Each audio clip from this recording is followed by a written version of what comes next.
Hi guys, এখন বাজে দুপুরে 1টার মতো। যাবো এখন চানে।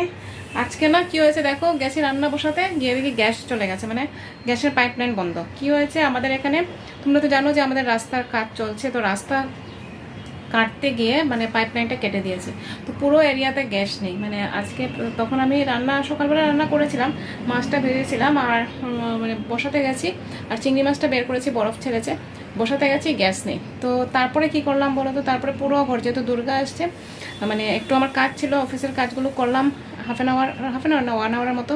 তারপর পুরো ঘর ঝাড়তে শুরু করলাম। তো পুরো ঘর পরিষ্কার করেছি, তোমাদেরকে দেখাবো।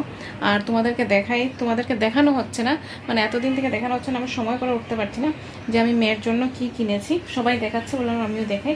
দেখো, এই দেখো একটা আমার মেয়ের জন্য, এটা হচ্ছে একটা টপ। দেখো এই টপটা কিনেছি। তারপরে এই হচ্ছে জিন্স